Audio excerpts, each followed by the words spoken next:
समाज का काम है आपको बर्बाद करना और भटकाना। अगर आपका कोई शुभचिंतक है तो वो है माँ बाप। दो तीन लोगों से तो बहुत बच के रहिए जो आपके घर के खिलाफ आपको बताते हैं। आदमी को पहचानना है ना, तो उसको ये देखो कि इसके माँ बाप के प्रति कैसा रवैया है। डेली सुबह उठकर शुक्रिया कहा करो अपने माँ बाप का पैर छूकर। भगवान उतर आए और माँ बाप कहते चला दो गोली तो चला दो।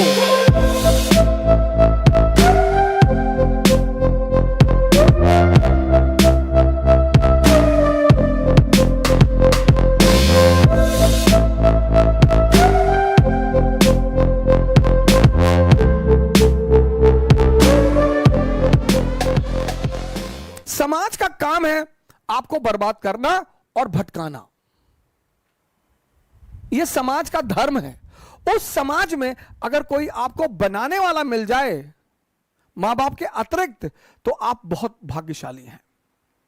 इस दुनिया में अगर आपका कोई शुभचिंतक है तो वो है मां बाप, सबके साथ।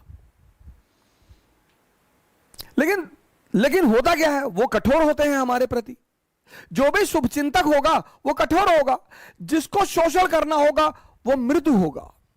जैसे पड़ोस की आंटी, उनको कोई काम है, और बेटा बबलू कैसे हो बेटा, दिखाई नहीं पड़े, बेटा हमारा आटा लिया देते चक्की से, लो।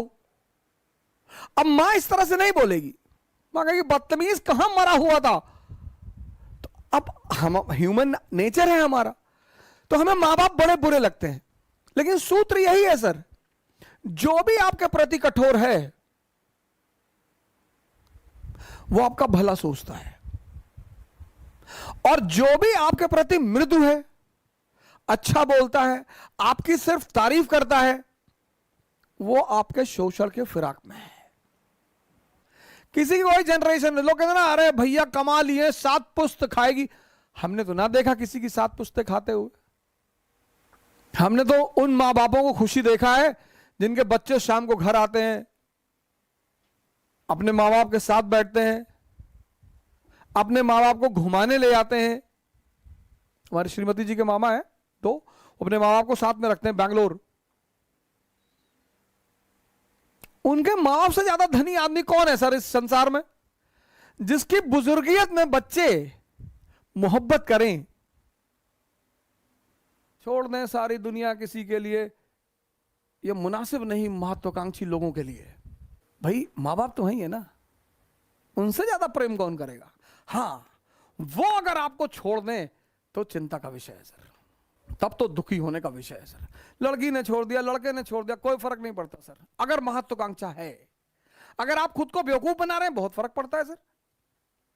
किसी भी व्यक्ति का आपके जीवन में होना इस बात पे भी निर्धारित करता है कि उसने आपको राय क्या दी। और 2-3 लोगों से तो बहुत बच के रहिए। एक, जो आपके घर के खिलाफ आपको बताते हैं, तुम्हारी मम्मी को ऐसा नहीं करना चाहिए। अरे मम्मी यार क्यों नहीं करना चाहिए, करना चाहिए। मेरी माता जी तो आज भी मुझे चौराहे पे गाली देके मार देती है। मां है, उसका हक है। आज भी मैं आता हूं बाहर तो कहती कायदे से गाड़ी चलाना, और हवाई जहाज में वो सीट बेल्ट बांध लेना जी, और ज्यादा नेता मत बनना, खिड़की से नीचे मत झांकना जी, खिड़की बंद रहती है। हाँ तो हमें पता है बंद रहती है।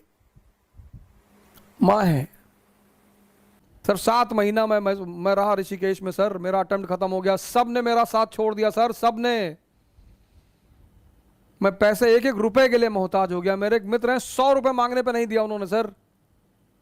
लेकिन मेरे पिताजी आते थे ऋषिकेश, मुझे पैसा दे देते। मैं उनसे कहता था मैं अब कुछ करूंगा नहीं, मैं पैसा कमाऊंगा, तुम्हारी बुढ़ापे की गारंटी बनूंगा, मैं कुछ नहीं करूंगा। तो बोले यार हम तुमसे कुछ कहते हैं, लेकिन जब तक मैं जिंदा हूं तब तक मैं आकर तुमको पैसा देता रहूंगा। और सर 7 महीने आते रहे वो ऋषिकेश और मुझे पैसा देते रहे सर। और कभी कभी तो लोगों को भेजते थे मुझसे मिलने के लिए कि जाओ ऐसे कह देना घूमने आए थे, कुछ पैसा दे आना। ये होते हैं माँ बाप। और आज मैं जहां भी हूं, सबसे अहम भूमिका उनकी है सर। श्री माता प्रसाद ओझा पोस्ट ऑफिस में पोस्ट मास्टर रहे, पोस्ट मास्टर से रिटायर हुए वो। और मैं जहां भी हूं सर, जहां भी, वो उन्हीं की देन है। मतलब पहली जो नींव रखी है वो उन्होंने ही रखी है। हमारा प्रिंसिपल परेशान रहता था कि यार तुम्हारा बाप तुमको कुछ कहता ही नहीं, कहते ही नहीं थे सर। प्रिंसिपल के सामने डांट देते थे, जैसे अगर कोई बात होती थी बुलाते थे प्रिंसिपल तो उनके सामने डांट देते थे, बदतमीजी करते हो स्कूल में, नालायक कहेंगे, भागो यहाँ से। फिर कहते थे लड़का है साहब, फिर बाहर निकल के हमसे कहते थे कि पागल है तुम्हारा प्रिंसिपल। तो एक बार क्या हुआ कि फादर प्रिंसिपल ने कहा कि यार इसके बाप को इतनी हम शिकायत करते हैं, ये सुधरता ही नहीं। तो लोगों ने कहा सर आप गलत आदमी को शिकायत करते हो, आप इसकी माँ को बुलाओ सर। तो उन्होंने हमारी माँ को बुलाया, माता जी ने ऑफिस में ही मारना शुरू कर दिया। तो प्रिंसिपल को लगा कि हाँ हाँ यार पहले हम गलत आदमी को बुला रहे थे। वो माँ बाप तो कभी गलत नहीं होते, और जो माँ बाप की बात नहीं मानते वो शैतान है, शैतान। लेकिन हाँ कभी कभी ऐसा होता है कि माँ बाप हमें समझ नहीं पाते, तो लड़ने की क्या जरूरत है सर? माँ बाप से नहीं लड़ा जा सकता सर, कभी नहीं लड़ा जा सकता। माँ बाप से तो कभी लड़ा ही नहीं जा सकता सर, कभी नहीं। कुछ भी हो जाए, भगवान उतर आए और माँ बाप कहते चला दो गोली तो चला दो, फिर इफ एंड बट की जरूरत ही नहीं। यह स्थिति है माँ बाप की। आदमी को पहचानना है ना, तो उसको यह देखो कि इसके माँ बाप के प्रति कैसा रवैया है। अगर वो अपने माँ बाप को भगवान मानता है तो आपके प्रति ईमानदार रहेगा सर, हमेशा। हाँ लेकिन कभी कभी ऐसा भी होता है, यह भी मैं मानता हूं कि कभी कभी माँ बाप भी हमको समझ नहीं पाते हैं, तो कोई बड़ी बात नहीं है सर, उसमें झगड़ा करने का, उनसे बगावत करने की कोई जरूरत नहीं है। जो भी आपके ऊपर खर्चा करेगा वो उसकी कीमत वसूल करेगा, माँ बाप के अलावा। क्यों परेशान कर रहे हो माँ बाप को अपने? क्यों कर रहे हो परेशान? हमको बाइक दिला दो, हमको ये दिला दो, पढ़ा रहे हैं कम है?